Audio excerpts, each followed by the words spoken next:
Hello and welcome to the Ice Guys. This is the show that takes you into the world of the National Hockey League. Every game, every day, from a betting perspective. With pro sports handicappers, Ian Cameron, Alex B. Smith, and various guests from the world of hockey and sports betting. And now, here's your host, Ian Cameron.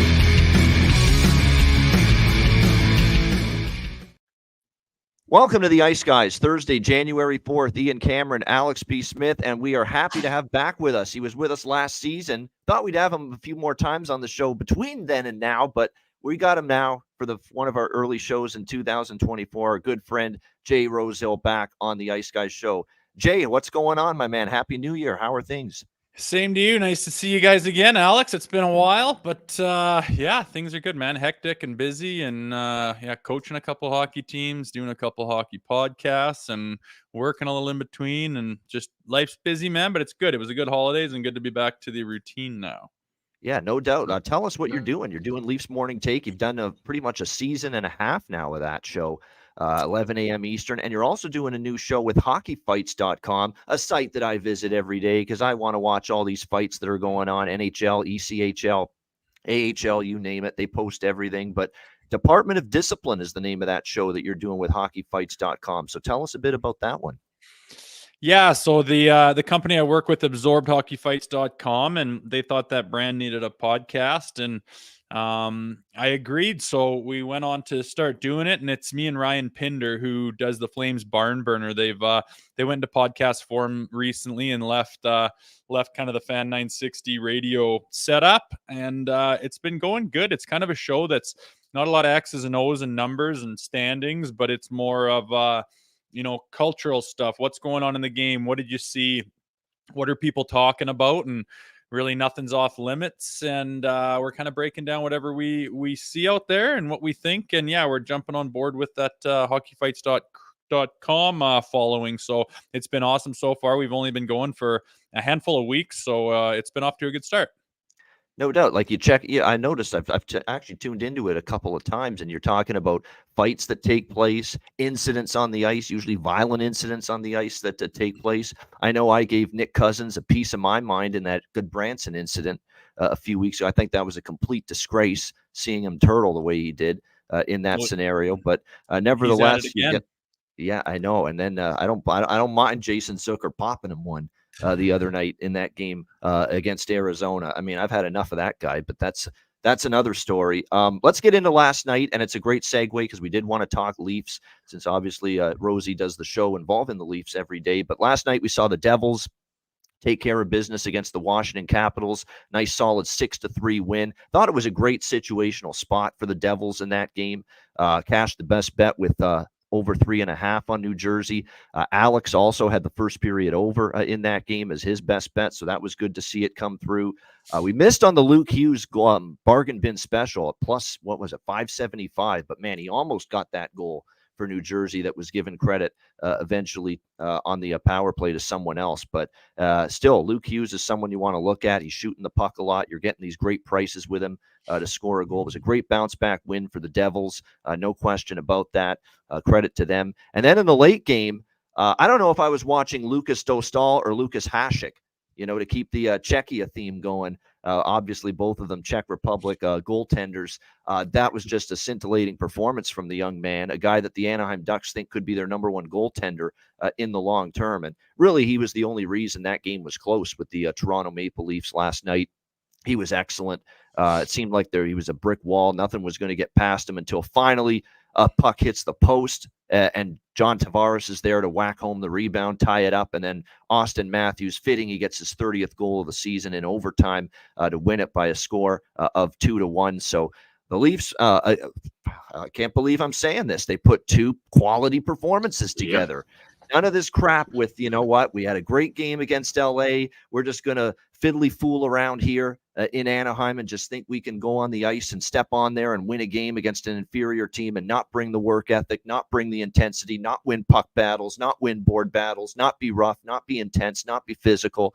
They carried the game against Anaheim, and eventually they were rewarded for it. So credit to the Leafs. Even I can't bash them today, which is something I've done often in the past. Rosie, you follow this team, you do the show. covering this team. Wasn't that a sight for sore eyes, seeing them actually put 2 solid road performances together in a row? Well, it was, because the games before that, a handful of them were disasters. They're famous for not showing up and not having, the understanding that this league, anybody can beat anyone at any time. So they've been losing to bottom feeders. I think they are 3-for-11 against those bottom feeder teams, and it's just unacceptable for a team that considers themselves a top rung team this year. There's too much talent, and when the talent doesn't show up, that hard work's going to beat them, and they seem to run into a lot of teams that take it to them. So to kind of reverse the trend on people calling for Keith's head and wanting some big time changes, it's nice to, like you say, string 2 actual 60-minute efforts, different games too, against different style of opponents, but they got the right result at the end of the day, which is good to see for them. Yeah, they sure did. Alex, your thoughts on last night? Yeah, well, like I said, Leafs putting together, like I said, another good effort, and I said they had to show that to me. I was, worried about, like I said, the hype with Hildeby, and like I said, coming off of a great defensive effort and a shutout performance that night before, but they played a solid effort, and like I said, Anaheim, was able to kind of match that same kind of intensity and play. Those two teams you don't necessarily think of playing a 2-1 overtime game with their current styles, but it's a great sight to see for Toronto. They can bottle this up and be able to, harness this kind of defensive effort when it gets to April and May. Then that's what's going to be the real key. But to be able to have these, like I said, stretches of good defensive play, that's a great sight for them. It's frustrating, Alex. If you're a Leaf fan, you're frustrated. Even after the last 2 wins, you're frustrated because you see, holy shit, they can do it. It's in them. They can play this way. They can play with structure. They can block a ton of shots. They can communicate properly in the defensive zone. They can mark their man properly. They cannot give up too many odd man rushes or outnumbered situations. They have it in them. You just don't see it often enough, and you don't see it consistently enough. That has been the issue. And I have to give the Leafs credit for a team that's been without Liljegren, and they've been without Giordano, and they have had many of their defensemen out. They've seen the foot soldiers like Will Lagesson step up. Jake McCabe is playing better with more minutes. And the one that's catching everybody's eye right now, there you go, Simone Benoit for the Toronto Maple Leafs, who is hitting everything in sight. I don't think I've seen him make one mistake, not one so far as a glaring turnover, a glaring miscue with the puck. I haven't seen it yet from him. And obviously we've seen him have the ability to drop the gloves as well and get in there, stand up for teammates. So he has been a absolutely pleasant surprise for this Toronto Maple Leafs team. And I know Rosie, who didn't mind throwing down back when his playing days, is probably, I can already guarantee, and he's probably going to confirm that right now, he's a Simone Benoit guy, aren't you? Yeah, surprise. I mean, I like that style of play, and the Leafs have been desperate for it. We thought we were going to have to go outside to find any bit of that, but lo and behold, Simon Benoit was up to the task to step up. And by no means do I think their defense is done or of deep playoff run caliber, but to find someone like that who's ready to do something now, where you don't have to go outside and give up prospects or picks or anything like that to get somebody, leaves them, in a little better position where you're like, wow, and you can see that play is really rubbing off on the rest of the team. They're playing bigger, they're playing stronger with more confidence, a little bit more aggression. And, it's the games where they're winning and the games where they're, in control, that's definitely a factor. So to see him come up and step up and realize there was a need for it and be able to provide has been awesome. Yeah, he's been a godsend really for the Leaf blue line at a moment when they needed it the most. Well, before we get off the Leaf path, there's rumblings that Nylander's contract is on the verge of being extended. They're close, and we're hearing close to $11 million. I mean, the Leafs are in a tough spot, Rosie, with the Nylander contract, where obviously if that's going to be the figure, if this deal happens, it's closer to the Nylander camp's demands, clearly, and the Leafs are going closer to what he wants. But at the end of the day, they're seeing the season he's putting together. They know how important he's been to the success of this team, particularly this season. It's almost at this point where, hey, this guy's too damn good. We can't lose him. And I think the Leafs camp is kind of settling on that kind of thought process right now. Yeah, I think it's too hard to move on from him. I mean, you search up and down for those types of players, and when you got one right there, he deserves to get paid. It's a big number, but you're hoping the cap goes up considerably, and they're going to find themselves in a crunch here in the next year. And I mean, it's of my opinion that I would move on from Mitch Marner. I don't think that what he's going to command for a dollar figure and how much he's going to take up from the cap. I think those core four are making too much, especially with Jonathan Tavares making $11 million. You're going to have to back away from somebody. And to me, you got to lock Willie up, and it's going to take a big number to do that because of the season that he's had. Then after that, you just got to cross your fingers and hope he keeps showing up like this, and this isn't his ceiling and he'll fall back down to earth. You're hoping that doesn't happen, but there's no reason to think that's it. And yeah, like I said, I'm of the camp that Marner is someone you could move on with, get a lot of pieces to your puzzle out of the people in the league that would want him on their team. So that's where I'd be with it. And then definitely if you were able to do that, it would ease up on the Nylander contract and the pinch that puts you in. Yeah, and like I say, I think they've realized this is just too good of a season. We don't want to lose him, and he's playing extremely well right now for the Leafs. There's no question. They are back in action, of course, Saturday. They'll wrap up the California road trip, and that'll be the next game where Leaf fans are petrified about a potential play down to an opponent situation Saturday night against the San. And will we see Dennis Hildeby? Will he get a start here on this road trip? I don't think he will. If you ask me right now to put my Sheldon Keefe coaching hat on, I don't think he's going to start on Saturday. I think Martin Jones against another one of his former teams, especially with the nice little vibe and the 2 wins you've gotten with Jones in net on this road trip. I think you got to don't upset the apple cart, keep it rolling like that. Potentially. I mean, I've never been against playing a goaltender a whole bunch. It seems to be, a forbidden thing to play him back-to-backs these days, and then to go to him again a couple days later, the sky would be falling. But I think they're going to get Hildeby in. I mean, if you're going to do it in Toronto, I think one of the teams on this swing here is a good time for them to throw him in. But say they don't, I mean, some people will think the sky's falling, but I think goaltenders and athletes in general this day and age are more than capable of taking on that workload. Although Martin Jones has been bailing them out big time with some injuries and problems going on with Samsonov. I think that if you do injure him, it's very dangerous. You will go down the standings in a hurry. You don't have anyone to back up. So to try to sneak in that position, I think it's more ideal than trying to do it in Toronto. But again, you got your reason. You said that it would be worthwhile to go back to Jones. So we will see what Keefe decides. Yeah, and Ian, we talked about that yesterday. We wanted to see what we're going to get from Hildeby and making that decision of who would start in that San Jose game.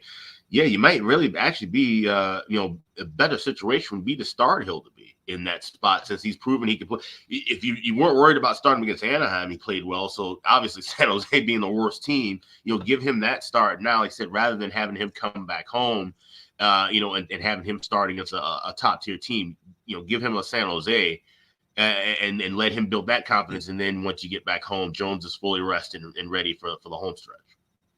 Yeah, it could be. I mean, that there's good points to be made for either of those two guys, Hildeby or for Jones, to wrap up the road trip. And how long Samsonov going to be away from the team? Is this like a 1 week stay at the Monk's Temple, or like what the hell's he doing right here? That's what I'm. Is he doing his little seance and his little meditation, or I don't know what the fuck they're doing with him. But at the end of the day, this is not to me a few days and a 1 week thing with Sammy away from the team. I think this is a couple weeks, so it's not like there's a rush to get Dennis Hildeby in there. He's good. There's going to be plenty of opportunities for him to start, because I don't think this is a short-term absence from the Leafs for Samsonov. No, I don't think it is either. I think there's going to be some point in time down the road. I think it's going to be in the months era, like a month, 2 months. How long is he going to be down there? And try to start playing some really good, goaltender and get your confidence, get your timing, get your angles back, and start to feel what it's like to have confidence again. I think he'll get another chance up with the Leafs, and what he does with that is up to him. But I mean, if he doesn't make drastic improvements, he won't be a big part of the plans with the season moving forward. No, that's absolutely true. So it's going to be interesting to see how they play it with that. And one last thing before we get into this Thursday card, I'm telling you what, and I was watching, and it just happened. They were playing all the post-game, press conference, player availability after the Leafs-Ducks game. I'm telling you what, if you ever have an issue falling asleep, having trouble getting a good night's sleep, or you want to capture the cure for insomnia, you just put on a nice little clip there of John Tavares talking to the media after a game. I mean, my goodness, that'll get the job done for you. I mean, holy shit. It's like, well, we got this that monotone, droning robot voice of his. It's just, and even and it was late for me. It was after 1 a.m. and my head's starting to go like that. It's just going back and like it was snapping like, whoa, this guy's still talking? Holy shit. My goodness. Yeah, that'll put you to sleep in a hurry listening to JT after a game. My goodness. I would agree with you. He's a more little energy in his voice, honestly, than John Tavares. He's got too much of the old token phrases. I don't think there's a point in interviewing him. He doesn't give you anything. Maybe that's by design, but I mean, it's just too much for me. You're still a person. You have a personality. I think that's kind of how he is in life, and I mean, it served him well in the hockey, in his hockey arena. But it's not, like you say, worth even listening to any sort of interview that he does whatsoever. It's not just Jay that he doesn't say anything of substance. It's that monotone, droning, just lull you to sleep voice of his. There's just no energy. There's no uptone in his voice ever. Even what he says, it's nothing you don't already know. It's no inside thing. It's nothing you could sink your teeth into at all. It's just talking blatantly, basically, about the game, and we were prepared. A lot of buzzwords. Oh man, it's like you said. I would just prefer certainly do something else, or else get ready for bed. Yeah, exactly. That's what I said. Cure for insomnia. There you go, Right. John Tavares. It'll get it done for you. No question about that. Yeah, it's a rough listen. There's nothing else to say other than that. Yeah, people asking about this USA-Finland game. We were talking, me and Rosie, before the show started. I jumped on USA plus 140 a little bit. It's still around that price. They're down 2-0 to Finland after the first period. Keep in mind, there's a loaded roster, and it's a roster that's got firepower galore on it when you think of everybody that they've got on this USA team. So they are not out of this game, and if they make it 2-1, they're right back into this game. So I think they're worth a shot right now. At a nice money line price here. So a little live betcast, impromptu here, a World Junior betcast, if you will, with this USA-Finland game. Speaking of the betcast, we've got our main January betcast Tuesday, January the 16th at 7 p.m. Eastern. We're looking forward to it. And again, if you want to join us on the betcast, you just email or DM Alex or I. We'll send you the link. It's always fun. We watch the NHL action that night, bet the games live. Throw back a couple of brews as well. Bar and pub type of vibe with every betcast. A lot of fun. I mentioned it to Rosie. If he wants to pop in for a couple minutes, he's more than willing to able to do so, and certainly invited. So good stuff with that. Tuesday, January 16th. And then we've got a Patreon exclusive betcast coming up later in the month. So looking forward to that as well. All right, let's get into this card. It is a huge Thursday slate. We will begin with the Buffalo Sabres and Montreal Canadiens. Buffalo minus 140 road favorites, 6.5 being the total in this game. For the Montreal Canadiens, this is a bit of a tricky spot for them. They're coming off the big win against Dallas on the road in their last games. Very impressive. I continue to see Montreal night after night. You know, you're getting quality efforts from them. You look at that road trip. The Dallas win was a good one. They were in the game with Tampa. The Florida game wasn't that bad. They gave Carolina a pretty tough game. I mean, for as depleted as they are, I mean, Marty St. Louis is getting a lot out of this Montreal team. You've got Buffalo off a 5-1 loss to Ottawa that took place on New Year's Eve. And as we've said all season, Alex and I, you bet Buffalo off a loss. You don't bet Buffalo off a win. They are off a loss. They don't string 2 wins together. You expect a better effort, and certainly it's a nice spot for them. But, man, you're talking about laying minus 140 with a flighty, erratic team like the Buffalo Sabres. I know Montreal's in a really tough spot here. First home game off a roadie against some pretty good teams. But I'm just not sure Buffalo minus 140 is the kind of value that I'm looking for. We've seen 2 of the last 3 meetings go to a shootout between the Sabres and the Canadiens. And we've seen Buffalo play 2 of their last 4 games to overtime. Montreal's been in a lot of 1-goal games. 3 of their last 10 have gone past regulation. So to me, there's a draw candidate here to start the card, and you can get plus 360 or so with the draw. That's kind of what I'm looking at here with the Sabres and the Canadiens in this matchup, where it looks like Devin Levi and Jake Allen are going to be the starting goaltenders for their respective teams tonight. Alex, what do you think here? Buffalo, Montreal. Yeah, it's not my favorite draw on the list, but definitely a draw candidate for sure. I saw plus 340 at Caesars, plus 325 at BetOnline. So shop around and get the best price. But I definitely think this is a solid game for a draw. Like I said, Habs coming home off that road trip. That's kind of the spot where we tend to see these teams, especially now we're getting into that second half feel where we're going to start to see the back-to-back start to wear down some teams. We're going to start to see some of those trends that we've liked to hit for years and years. They become more prevalent in the second half of the season than the first half. So looking at kind of fading away teams coming home off of a long trip, or like I said, a ton of back-to-backs, the 5 and 8 days, that kind of thing. That's where we start to look at those spots. So I think this is one of those spots. I wouldn't, like I said, be laying a price with Buffalo. I don't trust them to win the game, but I don't really trust the Habs in the spot either. So a draw and a decent price. I agree Yeah, there with you that. go. I like I like the value in Montreal. They're back at home, like you said. I think Marty St. Louis is doing some better things. Their first start of their season, guys like Anderson are just not having it. I think they're going to get back on track. And with a team like you say, Buffalo, who's big head scratcher, I just like the value with the money line. And the draw thing's appealing too. There's tons and tons of reasons that you just said on why both of those teams you could think would go to a draw, and the value is always there on those draws, which is nice. Yeah, and we've done it a lot this season, Jay, and certainly based on the emails, that I bet a lot of draws, and Alex has gotten me going with the draws the last few years. Alex is actually the innovator of the draw bet. He was really starting to bet those a lot more than I ever did. But this year, we're seeing an unbelievable increase in overtime games and shootout games. Look at just the Toronto Maple draws, as I call them. They're among the league leaders in overtime shootout games this year. They played another one last night against Anaheim. We call them a trip to Draw Island, the Thailanders, the New York Thailanders, we call them, because they end up going to overtime a lot. I like the Islanders and Avs draw the other night, ended up cashing that one. There are just so many teams in particular that have been very strong as far as going to overtime or a shootout, playing close games consistently. And that's why it's okay to bet 3-4 draws a night, 5 draws a night on a big card like this. All you need to do is hit 1 or 2 and you're profitable. That's it out of 4 or 5 draw bets. And that's the beauty of it. And certainly this year we've seen a huge influx in overtime. And we have people ripping us on this show for betting these draws earlier in the season. It's like, do you not love the plus 350 cash, plus 400? Do you not love winning a bet with that kind of price tag next to it? Like, holy mackerel, what's with the anger here? 10 teams have double-digit numbers in games going past regulation already. We haven't even hit the All-Star break. Yeah, there you go. Which is usually when the overtime games pick up because the points become more valuable. The games become more important as we get closer to the playoff race. You're right. Normally, post-All-Star break is when we see more overtime games, but we're already seeing way more pre-All-Star break this year than we've seen before. I do want to mention, and I want to bring his comment up on the screen because he's actually a common viewer of this show and Jay Rosehill's Leaf Morning Take show. Tim York, there he is. Timmy. There he is. And Tim York, Jay, we've actually seen him and we've heard him.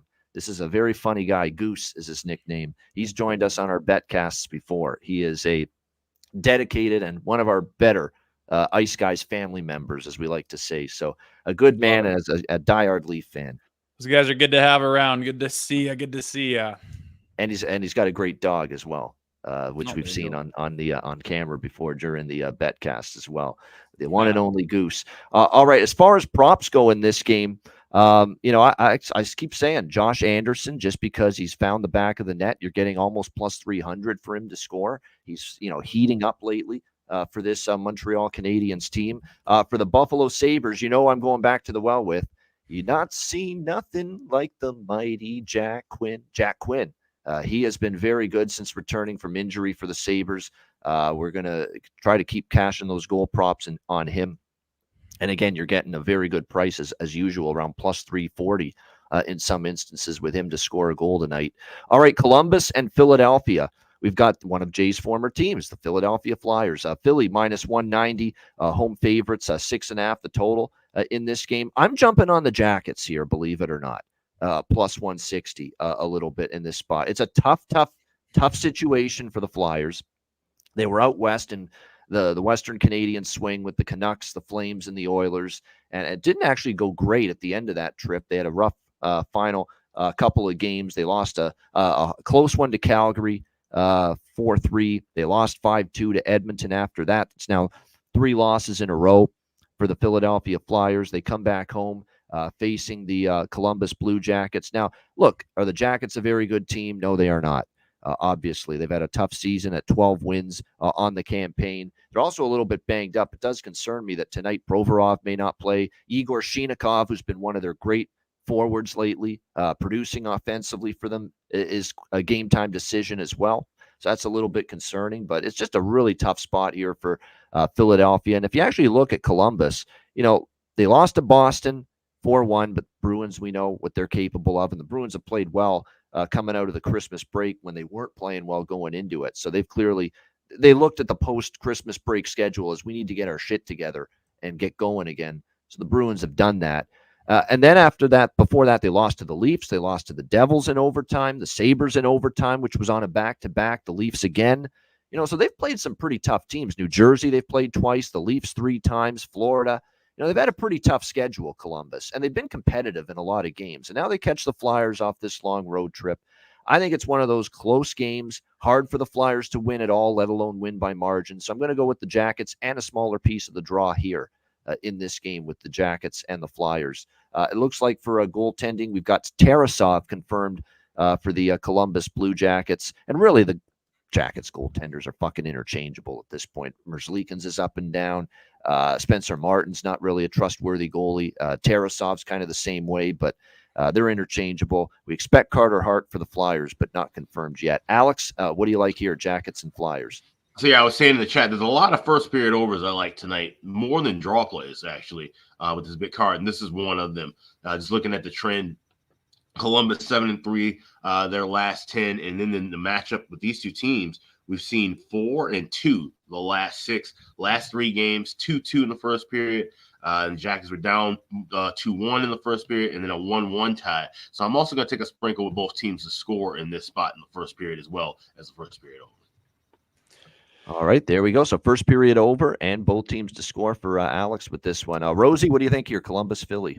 Yeah, I like it. I like everything you guys said, but Columbus, I think they're a little bit more legit than what people lay on and what they've got going on in the standings. I think they're competitive against more teams than it looks like. And with Philly, I think it's tough to come off a road trip when it didn't go your way, to pick up and try to get things back on. It's oftentimes you pick up kind of where you left off and got to go back and fix the mechanics of what's going on.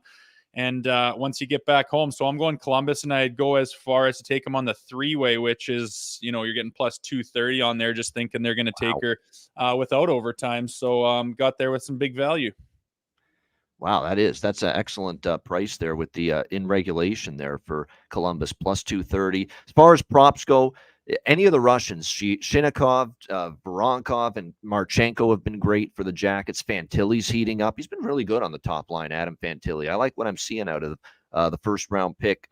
Danforth on the top line's been picking his game up lately. And don't sleep on Kent Johnson, because if Shinikov doesn't play, I'm seeing that Kent Johnson may take his spot. And I believe he scored the only goal for Columbus against Boston the other night. So you're talking about a guy that's actually one of my favorite props here and will become one of my favorite props in this game for sure if he moves up to the top line or second line for the Jackets without Shinikov if he doesn't play. So Kent Johnson, you're going to be able to get a really good price for him to score a goal tonight. I'm just taking a look right now. We can see plus 480. In some spots for Kent Johnson tonight to score a goal. So that's excellent value if he is indeed going to fill that second line spot vacated by Shinikov if he doesn't go tonight for the Jackets. All right, next up, we've got Pittsburgh and Boston. We've got the Bruins minus 145 home favorites, 6 the total. That was probably the worst period of hockey we've seen from any team this year, what Pittsburgh brought to the table against Washington in the first period the other night. Alex and I talked about that yesterday. That was a ghastly first period. That was fucking horrific, horrendous, brutal, bad as it gets. I mean, they were terrible. They were making mistakes. They couldn't get out of their own zone. Jari was soft with some of the goals he gave up. He gets pulled. Nedeljkovic enters the game. And really from that point on, last 2 periods, Pittsburgh outplayed Washington, and Washington then was hanging on, for dear life right at the end of that game and ends up with the 4-3 win. But Pittsburgh made a strong push. We'll see how they fare here tonight against Boston. Boston's rolling since the Christmas break. They played extremely well coming out of the Christmas break, gotten their game back with 4 straight wins, beating Buffalo, New Jersey, Detroit, Columbus. Really, though, the New Jersey win's the only really great team. They played Detroit's been up and down. Columbus obviously has had their struggles. Buffalo's obviously not been consistent. So we'll see how they fare here in this one against the Penguins. Boston's won 4 of the last 5 meetings. I feel like Pittsburgh I'm going to take a little look at Pittsburgh in the first period because I think they know they've got to start this game better than they did. But I don't know if I trust Pittsburgh to win the game for the full 60 minutes. You might be able to catch Boston here coming off these road games that they played against Detroit and Columbus, maybe a little flat-footed early. And with Pittsburgh starting the game playing like absolute horseshit against Washington, like I said, probably one of the worst first periods I've seen a team play in that game. You'd think early in the game you're going to get a better start to the game for Pittsburgh. And that could be where Boston coming off the road might be a little bit more susceptible and vulnerable. And interesting that Mike Sullivan is going with the hotter hand right now in net. Alex Nedeljkovic, he's outplayed Jari. He played very good in a couple of recent starts. He kept Pittsburgh afloat in that game and shut the door in the Washington game as they attempted to come back. So I think it's a good move to go with Nedeljkovic. He's actually played pretty solid lately. So for me here, I'm going to take a little shot with Pittsburgh in the first period in this one. The draw is, again, I lean that way, but there's other draws I prefer on this card. Alex, what do you think here with this one, Penguins and Bruins? Although I think Alex is away at the moment. So we'll get back to him. Rosie, what do you think? Pittsburgh, No Boston? worries. Yeah, I mean, you said it all. With the Boston Bruins are harder than the pistol, and the Pittsburgh Penguins just don't have it right now. I like coming off a road trip when it goes well, getting back to your home barn, and everyone's excited and fired up to keep this thing going at home. Extra reason for that. And I mean, for plus 110 on the 3-way, just to take money line with the Boston Bruins, I just believe they're going to win the game handily, and I'm taking that. Yeah, I could see Boston winning the game. Like I say, for me with Pittsburgh, it's more of a first period look in this game. Yeah. I don't know if I trust them for the full 60 minutes. As far as props go for this game, for Boston, we've been riding Trent Frederick. I'm going back to the well with Trent Frederick. I cashed a ticket with him the other night, plus 380. This guy's suddenly popping in the goals for Boston. We know he's great on the forecheck. He's physical, doesn't mind a fight every now and then as well. He just is a good, hardworking, tenacious player. And now he's starting to get rewarded at the offensive end of the ice for the Boston Bruins, which is great to see. Really like how his game is evolving. And he's got a better offensive touch than people think. And all of a sudden, we're starting to see it for the Bruins. So Trent Frederick, someone that appeals to me. Morgan Geekie, of course, is someone we've cashed a few props with him as well since he's been up to the top line center spot for this Bruins team. So there's a couple props that interest me here in this game on the Bruins side. For Pittsburgh, Brian Rust is back. Rickard Rakell's been on fire since he's been back, especially the last few games. So I'd probably look maybe toward Rickard Rakell as far as some props here on the Pittsburgh Penguins side going into this matchup tonight. All right, the Chicago Blackhawks taking on the New York Rangers next up. Minus 480 for the New York Rangers here as home favorite, 6 the total. That being said, do you want to take Chicago? I don't. Not only a Chicago team that's struggling, but, got shut out by Nashville. And what's disheartening, Rosie, about that loss for Chicago is you got embarrassed by Dallas on New Year's Eve, 8-1, and then you get shut out in your next game by Nashville. And the thing I noticed in that Nashville game was Connor Bedard was very quiet, very unnoticed, which is rare. He's had more good games than bad games, but when he shut down, there's just nothing really going for the Blackhawks offensively. Yeah. And that is something you become a little bit concerned about. You'd expect them maybe to step up a little bit here, but I don't know if I'd want to buck the Rangers tonight off getting drubbed by Carolina 6-1 the other night in that big matchup against a division rival. It was an ugly night really for them defensively. It was one of Igor Shesterkin's better games in net. And again, he's had an uneven season, Shesterkin. Jonathan Quick's at times outplayed him this year. We'll see if he can bounce back, but I'd expect the Rangers not to take Chicago lightly based on what happened to them the other night against Carolina. So for me, though, there's really not much value with the Rangers. What are you going to do? Unless you go minus 2.5 or minus 3.5 and take a shot on the alternative puck line with the Rangers, there's really not a lot of value here to be had. So for me, there's not much. This is definitely one of the games that as of now, it's a pass for me. And I don't pass on much. I'm an extremely high volume bettor, but this one I'm passing at the moment. What do you think here, Jay, with Chicago, New York? Yeah, when I saw those numbers, I thought the same thing. There's no point in I don't like those really offset ones, and to be honest, I sometimes I like to take the underdog on there and take a flyer, but not even like this. Like you said, everything stacks up in their favor unless you want to go alternative money line, but it's just not one that I really like to sink my teeth into. I will say this: anything Artemi Panarin, because he's been absolutely outstanding for the New York Rangers, and he's against his old team, the Chicago Blackhawks. He'll want to probably do some damage and put on a show, no question. And yes, great point by Cuban in our chat talking about the debut of Brennan Othmann. Now, this is someone I remember watching at the World Juniors for Canada, I believe, last year, and he had a great junior career. He is going to be a very good defenseman. This is a guy that in Hartford in the AHL with the Wolfpack, he's got 32 points in 28 games this year, 9 goals, 14 assists, 23 points in 28 games for the Hartford Wolfpack.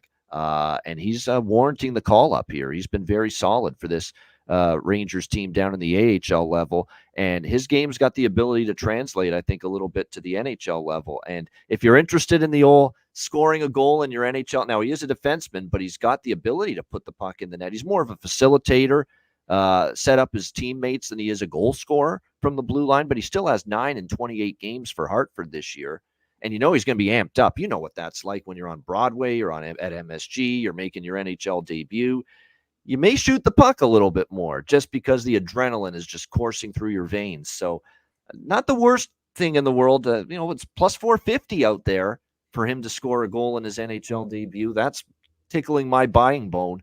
I love the bargain bin specials when it comes to those goal props. I love those 490s, those 500s, especially when the situations dictate that it makes sense.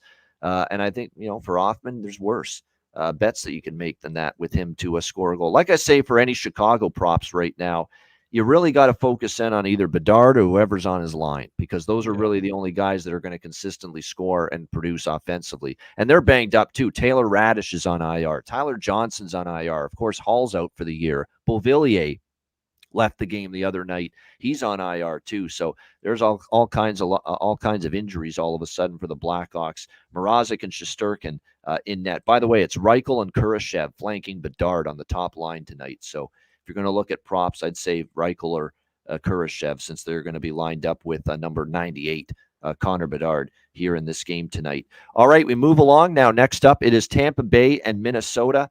The Lightning minus 125 road favorites, 6 the total in this game. Tampa Bay's got to be the most depleted, injury-riddled mess right now in the NHL. It's just really unfortunate to see all the injuries that they have, and it's catching up to them. We've seen them obviously lose back-to-back games to the Minnesota or to the Winnipeg Jets over the weekend. They lose to Calgary in their last game, and they just look very, very feeble all of a sudden offensively with all these injuries that they have.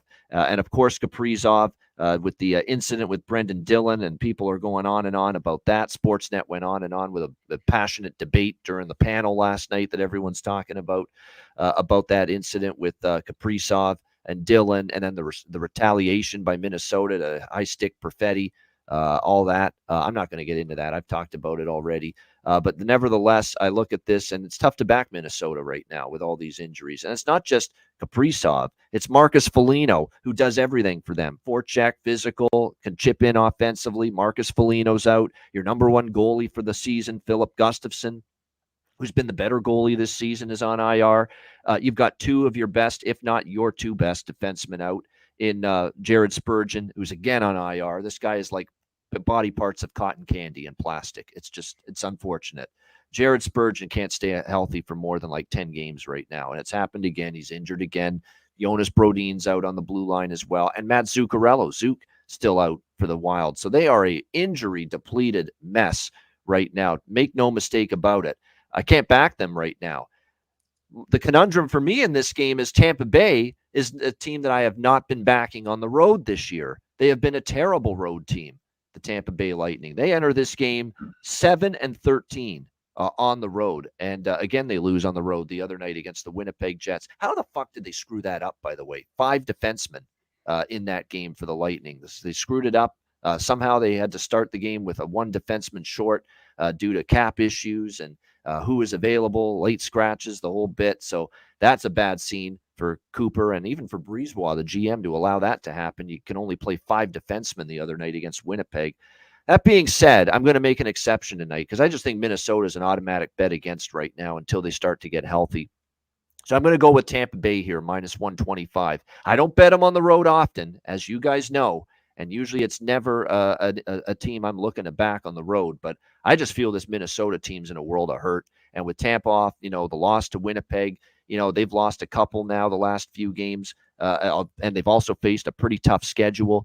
They played Winnipeg, they lost. They played the Rangers, they lost. Florida, they lost that game. They did beat Montreal, but 3 of the last 4 opponents, pretty tough, pretty good teams. I think this is a nice opportunity for Tampa Bay to take advantage of a injury-riddled, shorthanded, and depleted Minnesota team. So Lightning for me, minus 125.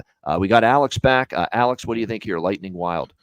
Yeah, this is an interesting game because this has been a heavy trending home series. I told the story on older episodes of the Ice Guys before about the trend of where the Lightning used to come into town. They used to hang out in the same bar that I used to hang out at, Allery's, if they had a day off before games. And more often than not, they usually came out a bit sluggish and lost at Xcel Energy Center, and vice versa. Whenever the Wild were playing, it was usually the second of a back-to-back, and the first of a back-to-back tied in with the Florida games. And they usually end up having losses. So I'm tempted to take a small shot with Minnesota at home. Like I said, they need to get things rolling. And with all the injury issues, they got to find a way to stop this skid right now. Otherwise, things are just going to continue to snowball. So maybe a shot with the Wild first period money line, along with the first period over. I really love that first period over here. Only laying $1.25. I think we could see goals coming in early. I think both these teams really know they got to get something going early in this contest. Tampa Bay hasn't been a great team on the road. The Wild have played better at home than on the road, but like I said, they just got to get things rolling in the right direction. They need goals early in order to try to get a win here. So looking for a lot of action for early. Let's go Wild, first period money line, and first period over 1.5. There you go. Kucherov. Go ahead, Jay. Yep.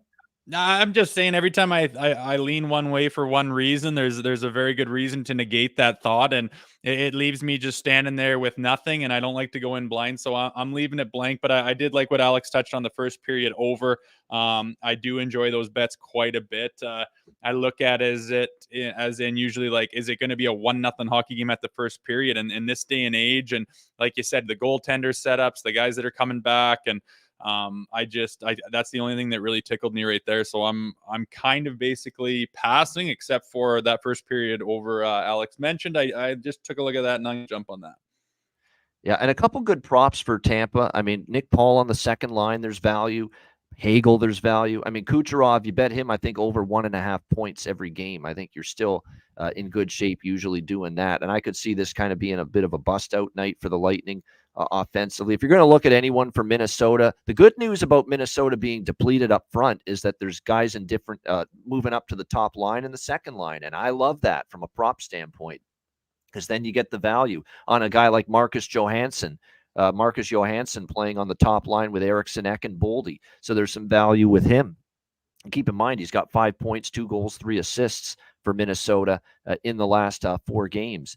I don't know if he's going to contribute, but he's playing. And Hartman's another one because he's been better offensively lately on that second line, but also up on the second line. He had a couple chances the other game, didn't score. And I love saying his name with the French accent. Nick Patin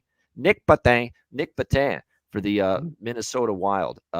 This is a guy that's been everywhere. Hell, he was with the Leafs for a bit, I remember, just briefly. So he's been everywhere, but he's on the second line for the Wild tonight. So if anything, you're going to get some value with his props tonight in this game.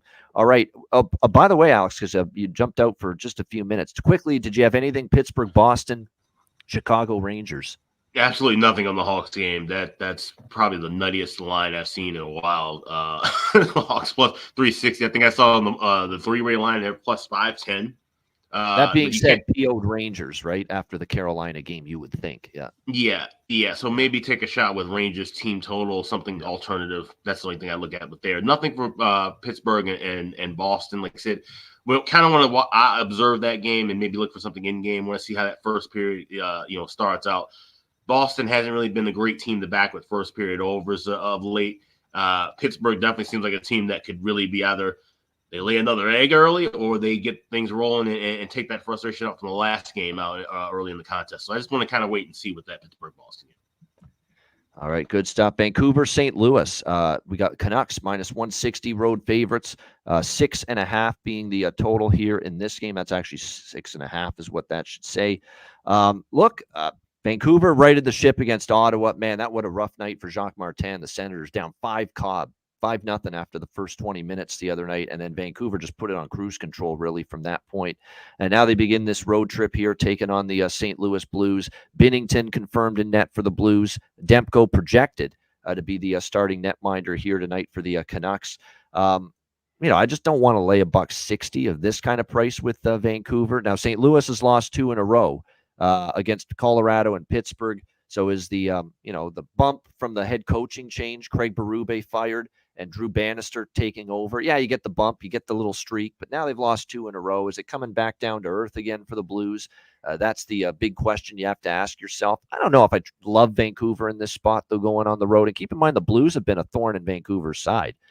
St. Louis is 5-2 in the last 7 meetings versus the Vancouver Canucks. And here in St. Louis, I believe the Blues have beaten them 2 in a row here in this building. We have seen 2 of the last 3 games go to overtime. Vancouver rolled St. Louis at home 5-0 back in October. So this is the first meeting since then. There's nothing really a lot that I have here. I don't want to lay this price with Vancouver. I'd actually lean slightly to the Blues, but I don't trust them enough. The draw, maybe, if anything, here for me with the Canucks and the Blues in this one. Alex, what do you think? Vancouver, St. Louis. Yeah, just strictly for the first period over. Excuse me. I got minus $1.35 at Caesars. I play this up to $1.45, and I wouldn't even wait to grab this live. I would grab this one early because I think we can see some pace back and forth. Both teams 6-4 to the first period over in the last 10 games. Yep. Like I said, I just feel like this could be an interesting contest. I would also look to that full game over too. At 6.5. I just got that gut feeling that this could be just kind of a high scoring up and down affair. You're only laying $1.10. So I'm going to go first period over and full game over. Yeah, the last time they played in St. Louis, which was in March last year, it was 6-5, Blues in overtime. So you certainly saw a lot of goals. It's not the way Tocchet wants to play.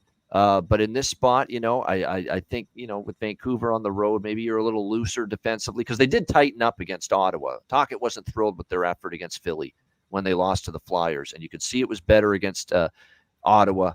Will they sustain it on the road? We'll see. There's a USA goal. That's what we're talking about. They're on the board, down 2-1 now to Finland. Rosie, what are you liking in this game here? Canucks, Blues?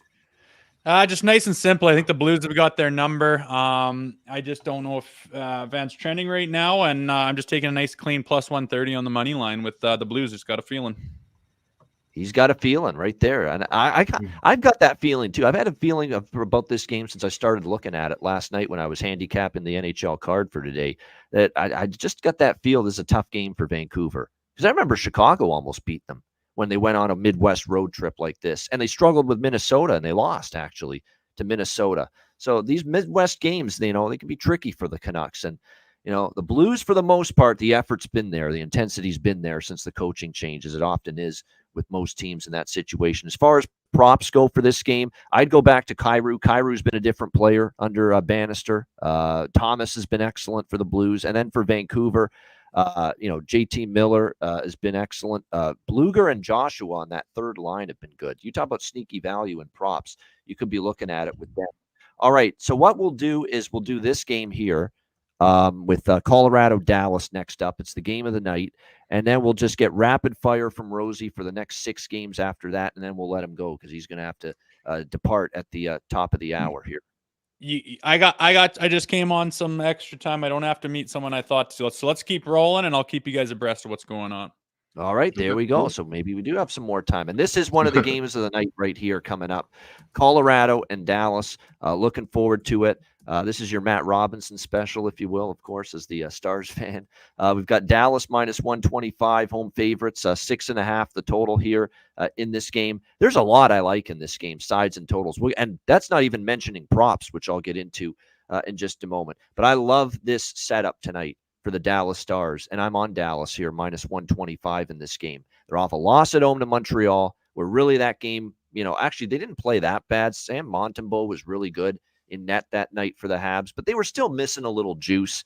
they were still not at that level that the Dallas Stars are capable of playing. And I think tonight now with Colorado coming in, not only the team that won the Cup a couple of years ago, which Dallas is trying to achieve themselves, but you've got a Colorado team that is 3 points up on Dallas for first in the Central Division. Colorado overtook Winnipeg. It's a 3-team battle right now. Colorado, Winnipeg, and Dallas for first in the Central. Avs are 3 points up on the Stars. This is a huge, huge opportunity for the Stars. They're usually good off a loss. And Colorado, a lot like I talked about with Tampa Bay, you guys, they've not been the same team away from home. Too often this team's been mediocre, the Avalanche, on the road. I mean, their road record's 8-10. They have a losing road record coming into this game tonight against the Dallas Stars. They were fortunate to escape past the Islanders 5-4 in overtime. That was a game they were trailing, multiple times in that game as well. So I think Dallas has the chance to get a victory here in this game against Colorado. You look at head-to-head, Colorado's won each of the last two, and they won in Dallas 6-3 back in November. But, this is a different Colorado team. Since then, their road play has just not been consistent enough. So I think it's an opportunity for the Stars here, coming off the loss to Montreal, to bounce back strong. I'll lay the $1.25 with them. And you know what we're doing as far as totals. We're going right back to the well. First period over, which is 17-2 in the last 19 Dallas games. I mean, they've been one of the best first period over teams in the NHL this year. Avs Stars over first period, over full game as well, because I think you're going to see goals. It is still Wedgwood in net for Dallas, who's always capable of giving up goals, especially when you're playing a team like Colorado. And on the flip side, look, it should be Georgiev in net for the Avalanche. He continues to be less than inspiring, let's put it that way, in net for the Avalanche, just especially of late. So it's going to be an exciting game. I think you're going to get goals early, goals often, first period and full game over. And I also like Dallas here, -125. Alex, one of the games of the night, what are you liking here? Colorado, Dallas. Yeah, I mean, it goes without saying we're on the first period over with Dallas. We're, like I said, still riding that. Stick a recording now on this show whenever we talk about that at this point. It's just every show, we're betting Dallas first period over at this point. Yeah, until something drastically changes. And like I said, the biggest thing with that trend was, having, and it was unfortunate, obviously, but having Jake Ottinger go down now with the team having to run Wedgwood so hard, he's projected to start yet again, or they got to go with the inexperienced Matt Murray. So that trend's still running hot. But we also like both teams to score here. Like I said, definitely would be looking at the over. It's not my favorite look before game over. If I had to do anything, I would probably take the correct score shot 3-3, because I also like the draw here in this spot. This is a classic draw. Like you said, the draw setup of a second half. And you got two teams that are battling for positioning within a division, positioning within the playoffs. And these are important points. Like you said, Dallas does not want to come out of this game with 0 points. Neither does Colorado. If this game is tied 2-2 or tied 3-3 late, we're going to see this thing come to a snail's pace. They're going to start playing low and slow, try to preserve that point. We're going to see more of that, of course, as things go on into February and March and into April. But this is one of those spots now that I like to circle. And in the second half, when we talk about draw season, these are the moments that make draw season. So we're going with the draw, regulation draw. We're going the first period over, and we're going with both teams to score in the first period. Yeah, you're like me. Lots to like. This is like the buffet. You don't know how much you should take, and you take too much sometimes. Not in this case. We love a lot here in this game. And you've talked me into the draw because, I could see this being an overtime game. And Dallas has gone to overtime in 4 of the last 10 games. And like I said, if you've been on Dallas draws in all 10 of those games, even cashing just 4 of them, you're profitable. You've made good money. Absolutely, you've made good money, and that's all it takes. Jay, what do you think here? Colorado, Dallas. Yeah, I just like that first period over. I think both teams got reasons to come out hot. Goaltenders, like you said, are not exactly the standouts with both sides. Kind of not sure right now. So the first period over, I'm just going to hammer that. I like that you guys both like that as well. And it should be one of the more interesting games to watch. But that's kind of when I went a little heavier on this game. Yeah, definitely Nichushkin, Duchesne. I like on each side, Duchesne against his old team, 100%. It's a great angle for him to score a goal tonight, make an impact. So Matt Duchesne, anybody on that second line with Marchment, Duchesne, and We've talked about them ad nauseum. They've been absolutely terrific. Marchment, Duchesne, and Sagan. They've been great on that second line for Dallas. You're right. I like Drouin, actually. Drouin, not only to get an assist, but score a goal. He's playing with McKinnon and Rantanen, and he is starting to really heat up now for the Avalanche. It's good to see for him because he's gone through so many struggles. Expectations is a third overall pick when Tampa drafted him like a decade ago. It didn't pan out there. He went to Montreal, fizzled there. And here he is now on a very good team, playing with Rantanen and McKinnon, and he's starting to thrive now.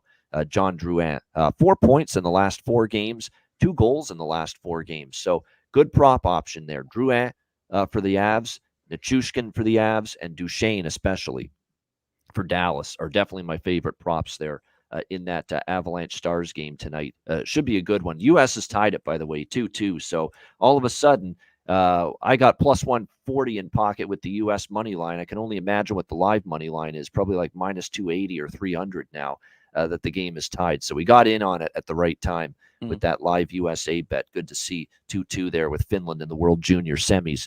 All right, next up, we've got Calgary, Nashville, which is, of course, Jay Rosehill's current home, the Calgary, Alberta. Calgary Flames, Nashville Predators. Nashville minus 120. Home favorites. The total in this one, 6 shaded to the over. This is hands down my favorite draw of this card. 100%. This has overtime and shootout all over it here.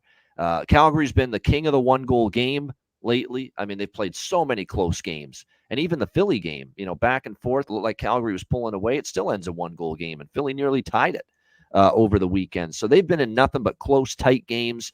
We don't necessarily always trust Nashville to pull away and win games by margin, unless, of course, they're playing the Chicago Blackhawks. Sorry to say, Alex. But other than that, no, more often than not, they're playing pretty close, tight hockey. There's really no reason to pick a side here. I think it's a coin flip. Nashville could win at home. Calgary could win. I think it's going to be a close game. Nothing more to do than bet the draw. It's a clear choice for this bettor. Alex, what do you think here? Flames, Predators. I mean, when you look at this extensive history, going back, we're talking about 5 of the last 9 games, 6 of the last 11 have gone past regulation. Wow. I mean, in fact, we're actually lucky to be even getting plus 300 or higher with this. I see plus 320, plus 325. This is easily one of those spots where if we see this matchup, a month from now, 2 months from now, this might even be plus 290, plus 280. Grabbing the draw. So definitely shop around, get the best price. You really never want to go under 300 plus 300 with a draw play, honestly. But yeah, like we can get this at plus 320. This is definitely the shot worth taking. I also like the first period over here too. I was able to grab minus $1.30 with that. Also want to shop around and look for the best price on that. Yeah, Calgary. And by the way, UC Saros confirmed in net for Nashville. We expected to see Jacob Markstrom for Calgary, although it's not confirmed. But yeah, this series history is fucking bonkers when it comes to games that go past regulation. You mentioned it, Alex. 5 of the last 9 head-to-head meetings, Flames versus Predators, have gone to overtime or a shootout. And you can get plus 350 at FanDuel still with the draw for this game. Plus 350. So get on that. That's a great, that price is too high. And plus 350 is your average draw price for a lot of games. Shouldn't be this high for this game with that series history, with how both teams play so many 1-goal games as well. So it's a really good look here, the draw. Favorite draw of the night for sure. Rosie, what do you think here? Calgary, Nashville.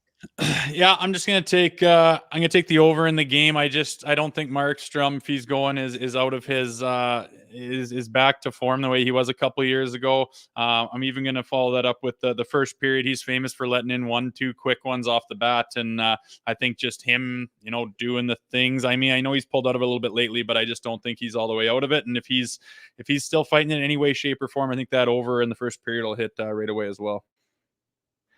Hop on the Gus bus. Don't need to discuss much. Get a goal. Gustav Nyquist. We're going back to this guy. I never thought I'd be rolling along on a Gustav Nyquist prop betting binge at any point this season, because I thought, his better days are behind him, when he was in Detroit.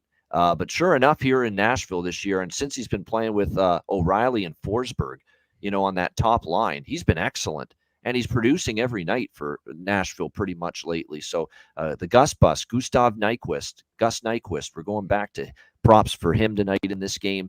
For Calgary, I'm going to go with Blake Coleman again. Blake Coleman, 4 goals, 1 assist and 5 points in the last 4 games. Keep in mind, Calgary is like the Texas of Canada. So from that standpoint, Blake Coleman's from Texas. I think he likes actually playing for Cal. It's not always easy to say, hey, I want to play in Calgary. I legitimately think Blake Coleman likes playing in Calgary because there's so many elements of Texas, in Calgary, Alberta. So they're similar. Yeah, and Jay, you can speak to that, right? Yeah, you bet. There's I know Calgarians like going down to Texas and Yep. seeing that area down there. That's a lot of similarities, and a lot of times people from around here really are jealous of what they have down there in a lot of different ways. So absolutely, I agree with you there. Home of one of the great, and you don't have to be a Cowboy or have any grand feelings for Texas to admit and enjoy the Calgary Stampede every year. That's one of the massive events, of course, in Calgary. It's an institution there, that annual rodeo event in July. And it's a lot of fun. You don't have to be a country music fan or a rodeo fan to enjoy that. That is for sure. It's a big event out there, no doubt about it. All right, next up, we've got the Islanders, I should say, against the Arizona Coyotes. We've got the Islanders minus 120, road favorites, 6 the total here in this game.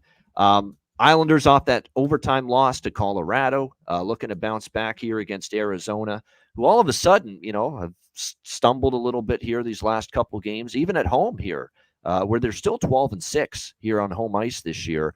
But they've lost to Florida 4-1 the other night. We'll see if they can bounce back from that performance. It's still Arizona or pass for me in this game at home. They're still too good on this here at Mullet Arena, and it wouldn't surprise me to see them win this game. The Islanders to me are just way too erratic. They've obviously struggled a lot more defensively this season. They've been scoring more goals as well, and we saw more evidence of that with the game against Colorado. Sorokin and Ingram, by the way, is going to be the goaltending matchup tonight. Ingram back in net where, to be honest with you, he's played pretty well this season, and he's coming off a shutout as well against Anaheim in his last start. Remember, it was Vejmelka who got the start in net for the loss to Florida the other night. So I lean Arizona. I might have a small bet on them, but primarily, what we're doing here. We're going back to Draw Island. We're looking for another successful stay, a nice trip to beautiful Draw Island here. It's nice accommodations. It's a very, very good to the pocketbook. Draw Island is just such a wonderful place. So back to the Thailanders here in the draw tonight, once again with the New York Islanders. Alex, what do you think here? Islanders, Coyotes. Yeah, right there with you on the draw here. But I also like the over. I'm going to wait and try and get a 5.5 and plus money in game. I don't think we're going to see a lot of scoring early. I think we'll have time to get that 5.5 drop, and we should be able to get it within the pick 'em range or even plus money. So that's the spot I'm taking. I can definitely see this one kind of being a 2-2, 3-3 kind of a contest. And like I said, the Islanders they just find their way into overtime. It had big leads, they blow them. Come from behind, come back and find their way to getting into overtime. So that's just they're a magnet for it right now. So the draw and looking for a live over. Yeah, I lean over too. The only hesitancy is it's a strong under series history between the Islanders and Coyotes, but I certainly am not looking to bet an Islander game under because let's be real, they've kind of changed their spots this year. Years past, no offense, all defense. This year, the defense and goaltending's taken a huge step back, especially with Pelican Pollock being out, have been a huge problem for the Islanders. And now you've got, I think, more defensive injuries. Bortuzzo's on IR. So who the hell have you got back on that blue line right now after Dobson and Romanov? You've got and Mayfield I like, but after that, you got Mike Riley, who's been a journeyman, Sebastian Aho, the other, of course, Sebastian Aho, Samuel Bolduc. I mean, that's pretty thin on the blue line right now for the Islanders. And that's definitely something you're concerned about. As far as props go, the former Leaf, and Alex Kerfoot, I'm telling you, he's on fire at the moment for the Arizona Coyotes. And, his props are worth a look at the moment. No question about that. He has been producing for the Coyotes. He's got 3 goals, 5 assists, 8 points in the last 7 games. So a big-time heater right now for Alex Kerfoot. And you can get his goal prop right now at an incredible price. So, you get value on someone that's clearly feeling it right now and really on a bit of a hot streak for the Coyotes right now, Alex Kerfoot. So, again, you could get him at plus 380 in some spots to score a goal tonight. So there's definitely some value on that. No question about it. Plus 380 to score a goal for a guy that's been producing lately for the Coyotes. Rosie, what do you think here? Islanders, Coyotes.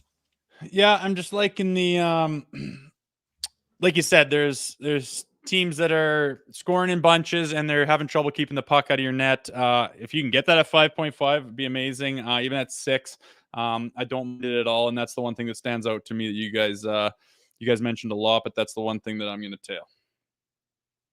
Yeah, I wouldn't argue with that. I would maybe take a look, too, for the Islanders. Simon Holmstrom, a streaky scorer. He got on the board the other night. He doesn't, he's a shorthanded goal-scoring dynamo as well. He's been absolutely outstanding, no question. All right, next up, we've got the Ottawa Senators and the Seattle Kraken in the Emerald City. Seattle minus 125, home favorites. The total 6.5, shaded to the under in this game. This is a bit of a question. No, look, Seattle is on this red-hot run right now. They've gotten themselves right back into the wild card mix with this great stretch of hockey they've put together. 5 straight wins. They're 7-2 in their last 9 games. Very impressive stuff. Their only losses were in overtime or a shootout, so they haven't lost in regulation in 9 straight games, Seattle. So they are clearly playing better, but a lot of close games, a lot of one-goal games, and a lot of games where it's on the backs of their goaltending. The LA game, they got outshot but won. Anaheim, they got outshot but won. Calgary, they got outshot but won. Vegas, they got outshot but won 3-0 in the Winter Classic on Monday. So how much of it is they're playing great, and how much of it is their goaltending is bailing their fucking ass out right now? And I think that's part of it, is that Joey Decord in particular has been sensational. And Alex and I, you can go back to Ice Guys shows during the spring last year when they were making that run in the AHL playoffs to the Calder Cup final with Coachella Valley. We said, look out for Joey Decord. He played great down there for them. And now look at the way he's playing. He gets the Coco Cup, the first ever from TNT for Winter Classic MVP for his performance in that win against Vegas on Monday. It's tough to buck Seattle, but man, they're skirting by on getting outshot, outplayed, and the goaltending's kind of bailing them out, and they're off the Winter Classic game. It kind of feels like that flat spot waiting to happen. And Ottawa just got embarrassed out of the gate against Vancouver the other night. You'd think they respond. And the one thing about Ottawa is when they lose their previous game, they usually get a good effort from them the next time out. It's after a win they don't get it done. They're kind of like a Buffalo in that regard. They can't put 2 good games in a row together, but off a loss, especially under Martin, they've been pretty good. So I would expect a better effort. I actually like Ottawa a little bit here. Tough to trust them, but plus 105 in this spot. I don't mind taking a shot here with the Ottawa Senators tonight. Alex, what do you think? Senators, Kraken. Not so fast, my friend. This is the only side that I actually have a bet on as of right now, and it's the Seattle Kraken. I got it minus 22 at FanDuel. And like I said, they're in good form right now. You mentioned about Joey Decord. He's been playing fantastic. Like I said, we saw this, that blossoming moment being, like I said, that second half run and Calder Cup run that he made with Coachella Valley last year. He seems to be poised and ready to kind of take the reins here. And if Seattle's going to make a run toward the playoffs, it's going to be on the back of Joey Decord. Like you said, it's going to be him, putting in a solid effort night in and night out. And now he's going up against the team that drafted him. Of course, we remember that when he made that, his call up with Ottawa, had a couple of good games, and all of a sudden had that drastic ACL tear that kind of ended his career. Next thing you know, he ends up kind of shuffling around for a bit. So, things have kind of come full circle for Joey Decord. Like I said, getting the nice win with the Winter Classic. I think Seattle can ride that momentum off of the Classic in the outdoor game and get a win here. So I like them all the way up to minus $1.30. I think Decord has a good showing against his old club. I love it. We don't get enough disagreements from Alex and I on this show. I mean, but I love it the times we do. So Alex, look, he's riding the hot hand. I mean, there's no doubt which team's in better form right now. That's Seattle. I just think a lot of it is Decord. I mean, how long can you go? You're getting outplayed, and you're not. The run of play is not in Seattle's favor in a lot of these wins, and yet they're still finding ways to win because Decord's been that good, and they've been getting the saves when they need it. So, and that's the mark of a good team. That's a mark of a good team right now. This is and what they're opportunistic on their own chances. Exactly. Right. Yeah. And this is what you're supposed to be doing in the dog days of January and February. You're getting outplayed, but then you find ways to grit out those wins and get those 2 points. These points now will loom a lot larger when they're in the middle of that wild card race in February and March and April. There you go. All right, Rosie, the pressure's on. I think you have a tie to break here. What do you think, Ottawa, Seattle? It's tough. I'm just worried about riding Seattle, and if you've been doing that, good for you. But they're kind of due for a fall from grace, and like you say, it's not because they've got their game in 100% full form. So I could see them taking a little step back. I do think they'll put some points on the board, but if Ottawa shows up, which they tend to do under Jacques Martin when they are coming off a loss, you could pick. Yeah, it's just so damn tough, man. I don't feel great about either of those, and especially that you guys are disagreeing. It makes it tough. But something I look at is like over 2.5 goals for the Seattle Kraken. I think they'll come out scoring. Whether that's enough to get it done or not, I can't quite say. But that's just one thing that just kind of pops out to me while I'm scrolling here. Yeah, it's a fascinating game because you could make. It's definitely not a great Seattle spot, but is Ottawa good enough to capitalize? And like I say, even if Seattle doesn't play well and gets outplayed, well, those are the games they've been winning lately. So they could still find a way. So it's a fascinating matchup. As far as the props go for this game, I'm going to go back to Tatar with Beniers and Eberle on the top line. Wenberg's actually been pretty good. Tolvanen's been pretty good lately as well on that third line, been making an impact for the Kraken. And then for Ottawa, really their best players lately in terms of offensive punch have been Batherson's been excellent. I'd maybe take a look at Norris, and Vladdy Tarasenko got going the last game against Vancouver, and we know he can be streaky. So when you start to see him produce, maybe you ride it moving forward with him because he usually scores in bunches when he makes an impact offensively. All right, next up, it is the Stanley Cup Final rematch, and it's actually the second meeting between these two teams this season, the Florida Panthers and the Vegas Golden Knights. We've got Florida in this game, minus 120. Road favorites. The total in this one, 6 shaded to the over. Here's another dubious spot. You got Vegas off the win. Now, they were a losing team in the Winter Classic, so maybe there's a little more focus here coming off the Winter Classic. You got shut out by Seattle in that game, looking to bounce back here against the Florida Panthers. Florida's already gotten there, I guess, quote unquote. It's not even full revenge. I mean, yeah, I knew they'd be up to play Vegas in Florida a couple weeks ago. First time since the Stanley Cup Final when Vegas bounced them. And they played one of their better games, Florida. They beat Vegas 4-2, but they badly outplayed them. 42-25 shots advantage for the Panthers. So they were full marks for that victory in that game. To me, Vegas has got a lot of issues in terms of health right now. Logan Thompson has been okay, but not great since he's been back. They're down Theodore on the blue line. They're down Hutton on the blue line. Aiden Hill's still out. And now you got William Karlsson on IR. And William Karlsson's been one of their best forwards this year. He's got 32 points this year in 38 games for the Vegas Golden Knights. He's been very good, so that's a tough loss for the Golden Knights to deal with. I know Vegas, lost to Florida 4-2 on the road. But still, this is a team that's 1-5 in their last 6. The only win was against the LA Kings in a game that was a 1-goal victory. They're not exactly playing great hockey. Florida is. Florida's on a roll. They've won 5 in a row. And I usually like to look in a battle of pretty good teams. I usually like to look for the team that just lost to the opponent a couple weeks ago, like Vegas did in Florida. But Vegas is too banged up, and they're not in good form right now. So I like Florida here. I agree with the move toward Florida here, minus 120. I think they'll be up again to beat Vegas. They don't like Vegas. Who the fuck would? They took the Stanley Cup from them last June. That was what caused them to have their season, that great Cinderella run, beating, Boston, beating Toronto, beating Carolina, getting to the Stanley Cup final. And they were that close, and Vegas took it away from them. I think every time Florida takes the ice to play Vegas this season, they want to beat them. And not that Vegas doesn't want to win too, but especially for Florida, there is major inspiration anytime now that they're going to play the Vegas Golden. And they're playing great hockey. Kachuk's heating up. Verhaeghe's on fire. Barkov's playing well. Reinhardt's having this incredible season.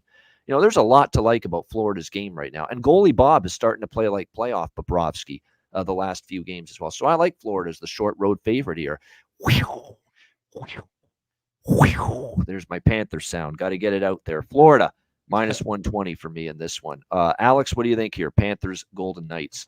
Yeah, I mean, I expect to see a spirited Panthers bunch here, and especially in Vegas. I think that makes the difference too. Whenever we talk about those Stanley Cup final rematches or even playoff rematches, I think it's more pertinent to look at the team that lost that series going back to the scene of the crime, if you will.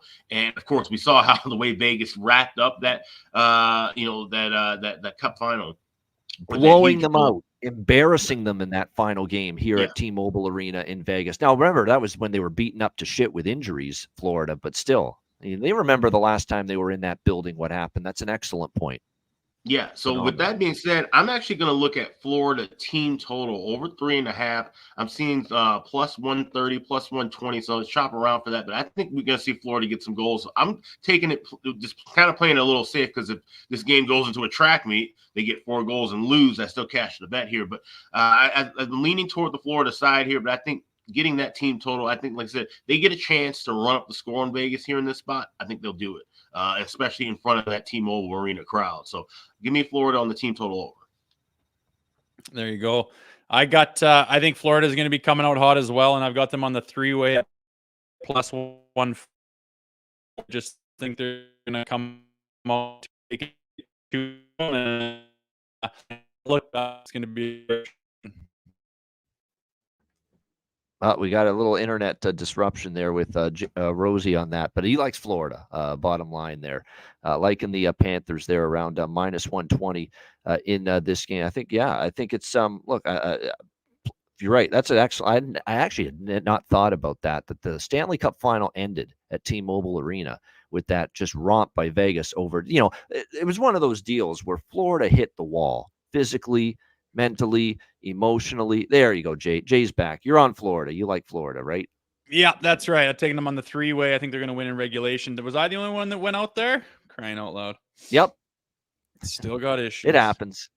Fucking internet technology, and they always want to jack up the prices and add to our bills every month with the internet rates. And then we have to deal with this every now and then when it just conks out, especially when you're in the middle of a show. But yeah, we're all making the case for Florida. I mean, sprinkle around with the props. Reinhardt's been amazing. Rodriguez is undervalued on the top line. Verhaeghe's starting to heat up for the Panthers. There's definitely different ways you could go about it with their player props. Tkachuk even with 4 points in the last 3 games.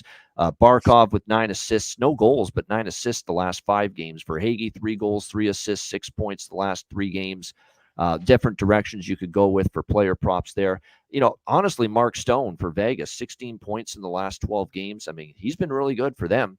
And really, he's been kind of the catalyst for them lately. So that would be the standout prop option for me on the Vegas side of the equation going into this game tonight. So keep an eye on that. I'm trying to see the lineup adjustments. Dorofeev is actually moving up to the second line. And I think he's got some underrated ability to finish and an underrated offensive player for the Golden Knights. So maybe you look at a prop involving him now that he's up to the second line. All right, we got 2 games left. Next up, we've got Detroit and Los Angeles.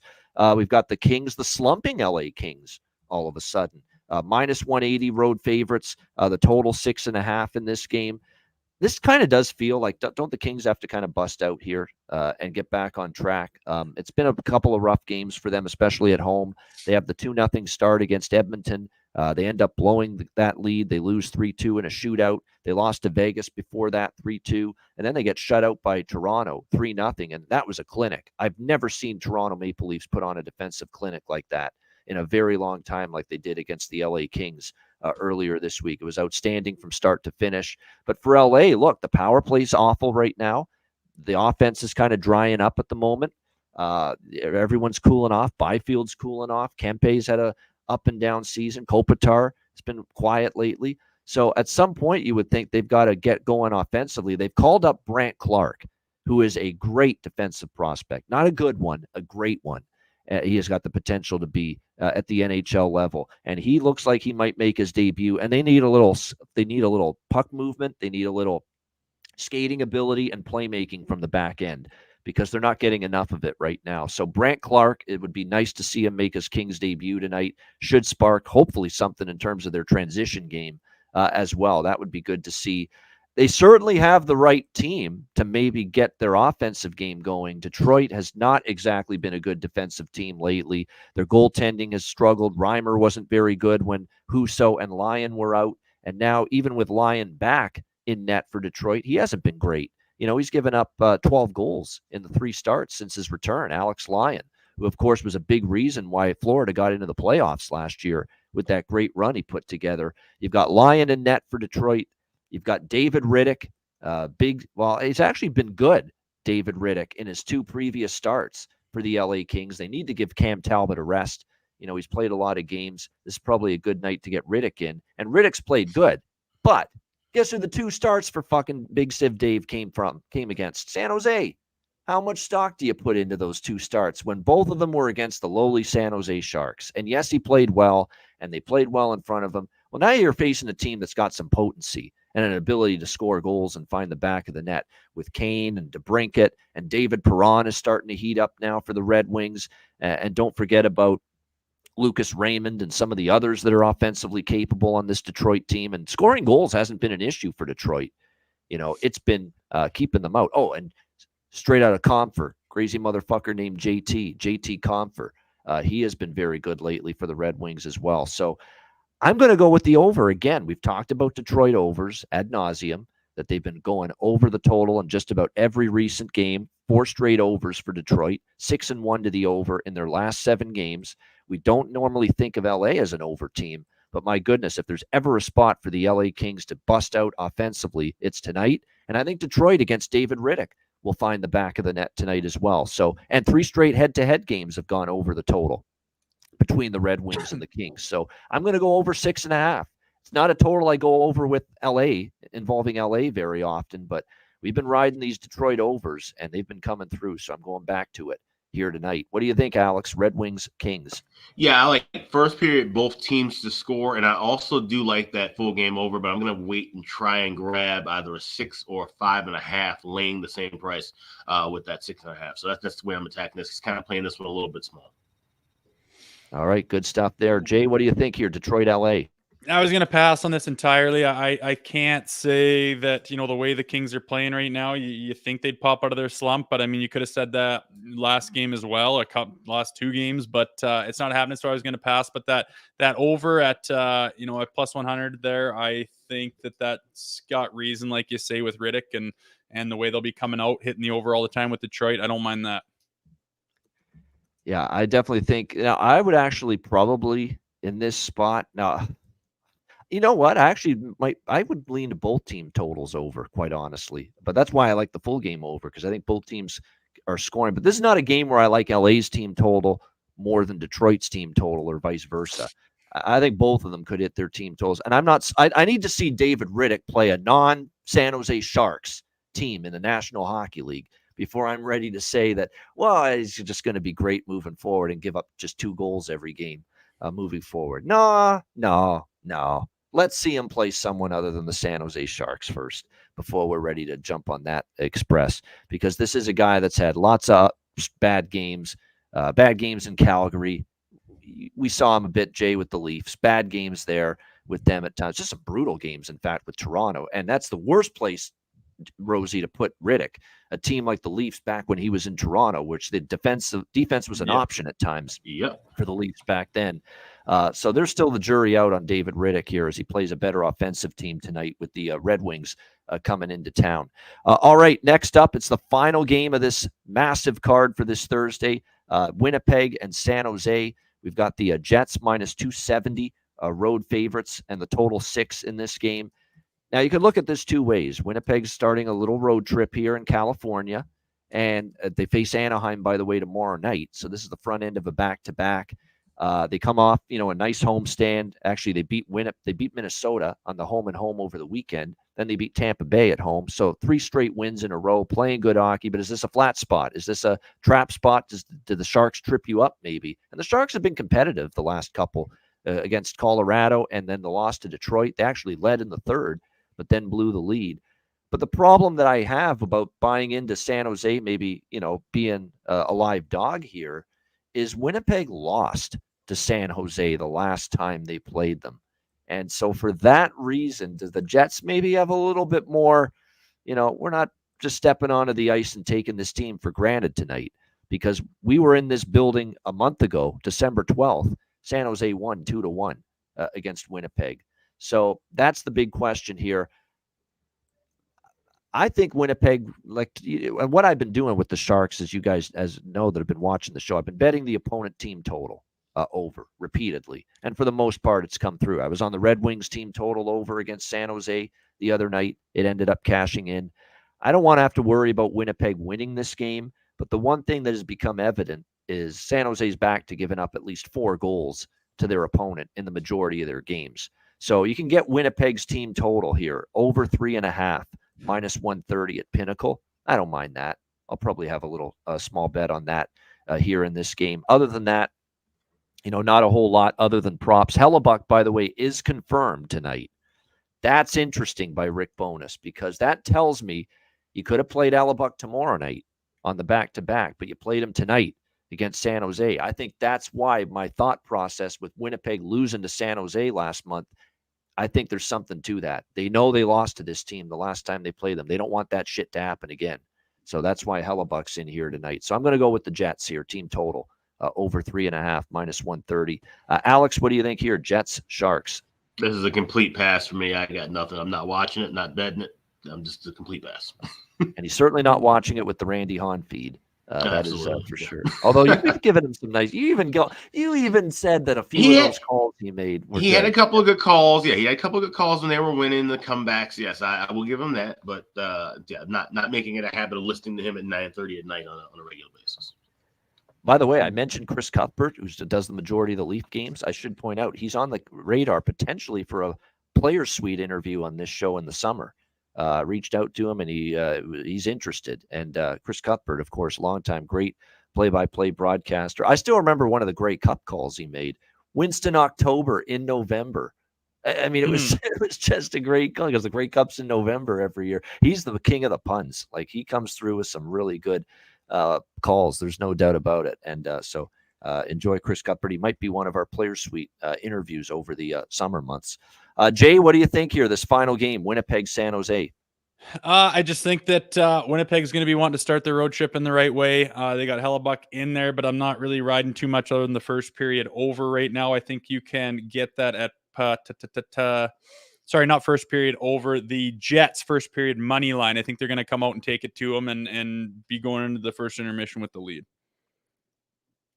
I like that. I like what Cuban's going with. Morgan Barron is starting to really pick it up for Winnipeg offensively. 2 goals, 2 assists, and 4 points in the last 4 games for the Winnipeg Jets. That is someone to keep an eye on right now. Obviously, Ehlers and Scheifele are always a threat to score goals. Velarde, although he's cooled off just a little bit the last few games. Perfetti, Nemesnikov, Niederreiter. But, Morgan Barron is slowly, creeping up and making things happen offensively. And right now in this game tonight against San Jose, he was already on my prop list, and I know the price for Morgan Barron is absolutely outstanding tonight. I'm just taking a look and confirming it now. But it is a really, really good price, plus 520 for Morgan Barron tonight. That's definitely the kind of prop price I like to see and bet when it comes to goal scorer props. So not bad at all with Morgan Barron for the Winnipeg Jets. Definitely some good value there. It's hard to bet San Jose props because you don't trust them to score. They did get to 3 goals the other night against Detroit. But if you're going to bet someone, bet Fabian Zetterlund. He has been the one guy that's really been finding the back of the net for San Jose the last week or two. So that would be my favorite prop on their side in this game. All right, there you have it. The Thursday NHL card. Every single game. It's a huge, massive slate. Shout out to everyone in the chat. 278 live viewers. Hit the like button if you haven't done so already. Unexpectedly, we had a change of plans for Rosie. He was able to hang in there for the entire show with us. And it's still 2-2, by the way, USA-Finland with 12 minutes to go in the third period. But excellent stuff, Jay. We always love having you on the show. I appreciate you guys having me. Yeah, that's not my wheelhouse, breaking down that much information and carrying it upstairs like you guys do. My goodness, you guys do a good job at it, and it's fun to tail you on a bunch of stuff and see where you're coming from on a lot of these takes. So thanks for having me on. I appreciate it. Yeah. Before we let you go, though, we got to get if you have one, a bargain bin special. You haven't been on the show. We only started the segment this year, the bargain bin special of the night, which is a prop of plus 300 or better that we give out on the show. Our favorite, like big value, big plus money player props. So if you've got one in mind, you'll have a few minutes to think of one here. So if you got one in mind, let us know because that segment's coming up. But first, we got to do our house cleaning. And of course, that is reminding everyone about the Patreon page, patreon.com/iceguys, just $10 per month. Make sure you get on there. Our daily card, all our sides, totals, player props, posted there on the Patreon page every day, goalie charts, totals charts, and more.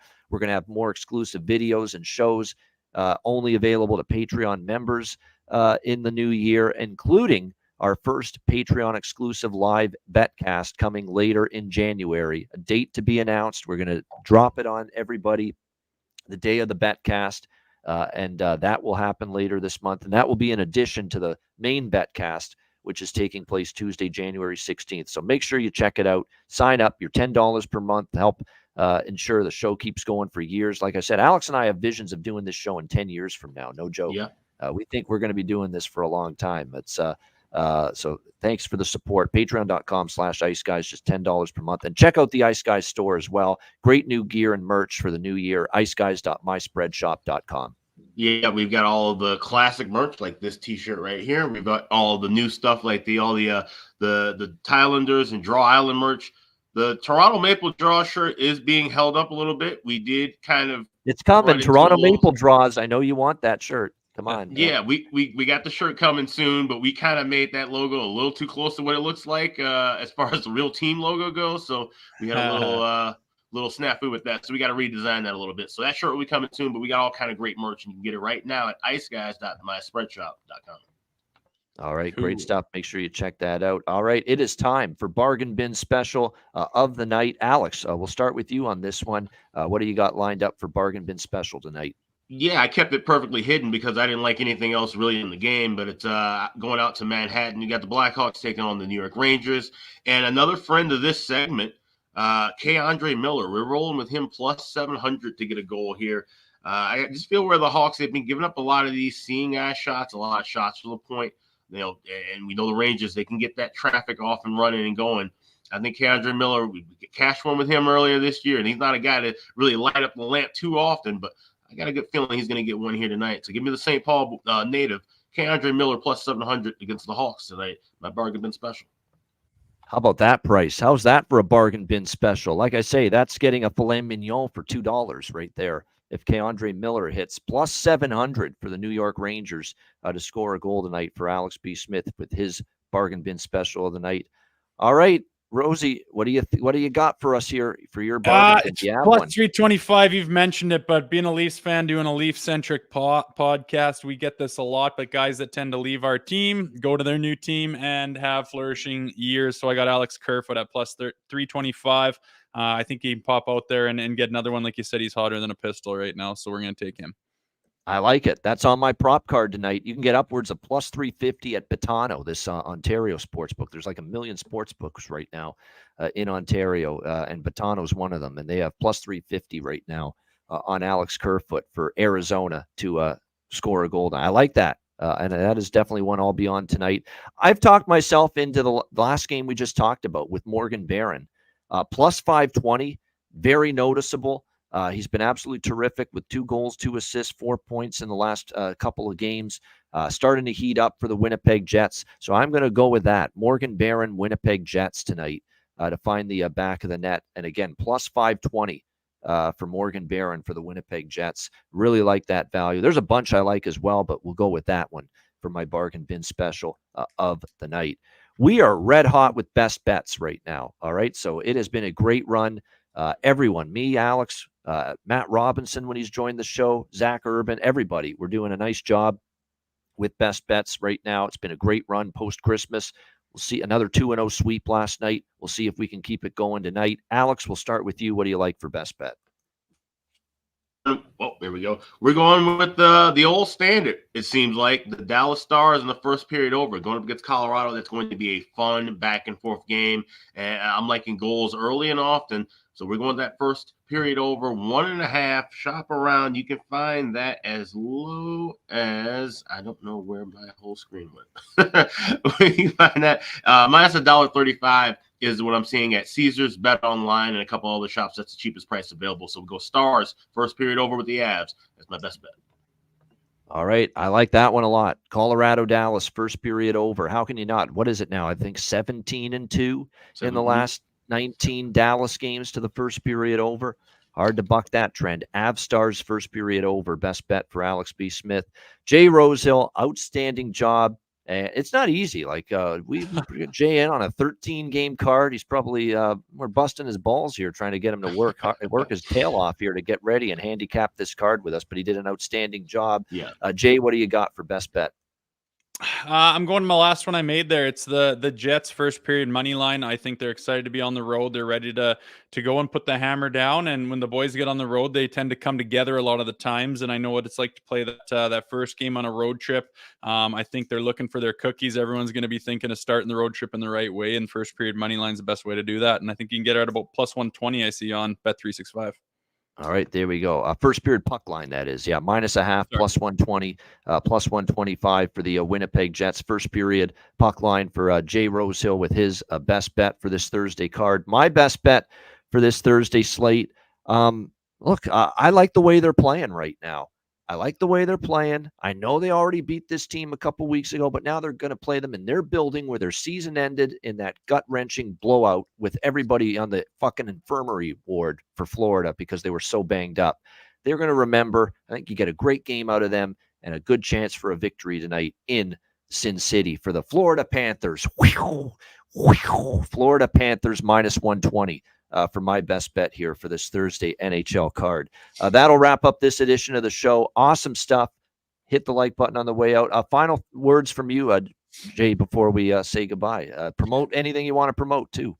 Hey, yeah, just Leafs Morning Take, wherever you can find your podcast and on YouTube, and as well the new show, Department of Discipline. If you guys follow hockeyfights.com and have for as long as all of us have, we got a podcast out with me and Ryan Pinder. We do it once a week, usually drops on Thursday, sometimes Friday. But yeah, we go down the rabbit holes of whatever's happening in the hockey world that week. Yeah, and Jay's giving George Peros a run for his money. He's going after his job there, Department of Player Safety. No, you don't want that job. Too fucking stressful, and no decision you make is ever a good one. Yeah, no, thank you. He's got his hands full. He can have that job. I'm happy doing what I'm doing. So thanks for having me, boys. I appreciate it. Absolutely. Great stuff. A reminder, the Ice Guys is live 7 days a week, Monday to Friday, 2 p.m. Eastern, Saturday and Sunday, noon Eastern. If you can't watch the show live, download the Ice Guys podcast in audio form on all major podcast platforms. For Alex B. Smith, for our guest, Jay Rosehill, I'm Ian Cameron. Have a great Thursday night. Enjoy the games and good luck. And we will talk to you tomorrow on a Beantown Friday edition of the Ice Guys.